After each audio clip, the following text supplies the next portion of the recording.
قرآن مجید جب جہنم کے مناظر بیان کرتا ہے تو انسان کا دل لرز جاتا ہے۔ گناہوں کی زندگی کے بعد جب فیصلے کا دن آتا ہے تو پھر نہ طاقت کام آتی ہے نہ دنیا سے بہانے۔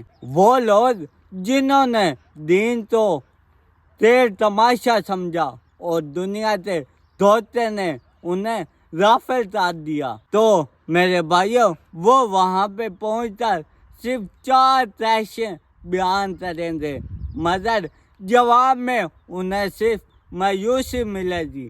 آؤ میرے بھائیوں میں آپ کو قرآن مجید سے بتاتا ہوں کہ وہ 4 تیشیں کون سی ہوں گی۔ پہلی تیش یہ ہوگی کہ جہنمی پکار اٹھے تھے کہ ہمیں یہاں سے نکالو، اے میرے رب ہمیں یہاں سے نکال دے، اگر ہم پھر بھی یہی کام کریں گے تو ہم ظالم ہوں گے۔ لیکن اس کا جواب دل ہلا دینے والا ہے کہ دور ہو جاؤ ہم سے، تم بات بھی نہ کرو۔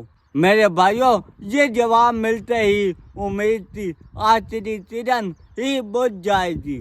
پھر جواب ملے گا ہمیں مار دو، پھر وہ نگراں فرشتے اپنے مالک سے پکاریں گے، پھر وہ مالک سے دوسری تمنا کریں گے کہ اے مالک ہمیں موت دے دے، لیکن پھر جواب ملے گا تمہیں موت نہیں آ سکتی، تمہیں ہمیشہ یہیں پہ رہنا ہے۔ پھر وہ تیسری تیش کریں گے کہ اے مالک ہمیں صرف 1 دن کے لیے عذاب ہم سے ہٹا لے، عذاب کم کر دے۔ پھر جواب ملے گا کیا دنیا کے اندر اللہ رب العزت کے رسول تمہارے پاس پیغام لے کر نہیں آئے تھے؟ تو وہ کہیں گے آئے تھے۔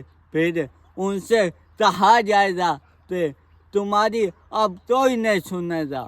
پھر وہ چوتھی حسرت کریں گے جب ہر قسم سے ہر در بند ہو جائے گا، پھر وہ جنتیوں کو آواز دیں گے کہ جو اللہ رب العزت نے تمہیں رزق دیا ہے اس میں سے کچھ حصہ دے دو اور یا کچھ پانی ہم پر ڈال دو، تو جنت والے جواب دیں گے یہ 2 چیزیں اللہ رب العزت نے کافروں پر حرام قرار دی ہے۔